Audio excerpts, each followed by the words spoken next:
আসসালামু আলাইকুম everyone, welcome to my channel. আশা করি তোমরা সকলেই অনেক ভালো আছো। তো আমিও আলহামদুলিল্লাহ ভালো আছি।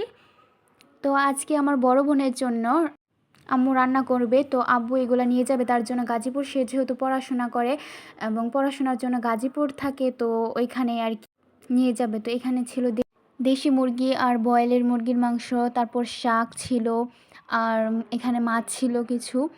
তো ওইগুলো আর কি আম্মু গুছাচ্ছিল রান্না করার জন্য। এইগুলো সব কিছু তার জন্য পাঠানো হবে আর কি। আর এখানে আমি দাঁড়িয়ে দাঁড়িয়ে ভিডিও করছিলাম, এরই মাঝে আম্মু মাংস রান্না হয়ে গিয়েছিল। তো তো ওইগুলোই বক্সের মধ্যে রেখে দিচ্ছিল। আর এখানে আমি আর কি কেক খাচ্ছিলাম এটাই। আর এখানে আম্মু আবার মাছ ভাজি করছিল। আর আমি অনেক দূর থেকে ভিডিও করেছিলাম, কারণ এর তেলগুলো একদম ছিটে ছিটে গায়ের উপরে চলে আসছিল। আর এখানে সবগুলো মাছই অল্প অল্প করে ভেজে নিচ্ছিল, আর আমি এখানে পাশে দাঁড়িয়ে ভিডিও করছি। তো তোমরা দেখতে থাকো।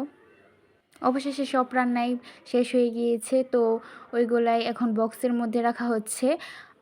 আর আমি যেহেতু এখানে নতুন নতুন ব্লগ ভিডিও বানাচ্ছি, তো যার কারণে হয়তো ভিডিওতে অনেক কিছুর সমস্যা হবে, হয়তো ভিডিওগুলো তেমন সুন্দরভাবে করা হবে না, তেমন একটা সুন্দর হবে না সবগুলো ভিডিওই।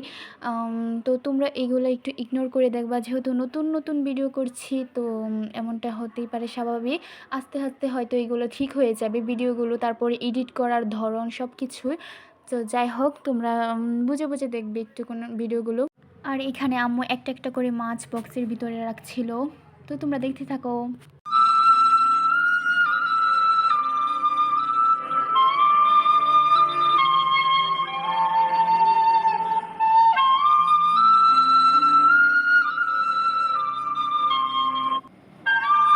তো এখানে প্রায় সবগুলো মাছই বক্সের ভিতরে রাখা শেষ। আর এইগুলো পরে সবগুলো বক্সের ভিতরে রেখে গুছিয়ে দেওয়া হবে, আর আব্বু নিয়ে যাবে আপুর কাছে। আর এখানে শাকও বক্সের ভিতরে রাখা হয়েছে। তো সব কিছু একদম ঠিকঠাক মতো বক্সে রেখে দিবে, দেন নিয়ে চলে যাবে। আর সন্ধ্যার দিকে দেন আমি বসে বসে ডালমুট খাচ্ছিলাম। দেন আম্মু সন্ধ্যার দিকে একটু ওই যে কি বলে এটাকে, হলুদ মরিচ বিভিন্ন মশলা দিয়ে, তারপর পেঁয়াজ মরিচ দিয়ে একটা পিঠা টাইপের, মানে রুটির মতো করে বানাচ্ছিল, এটাকে চাপটি বলে।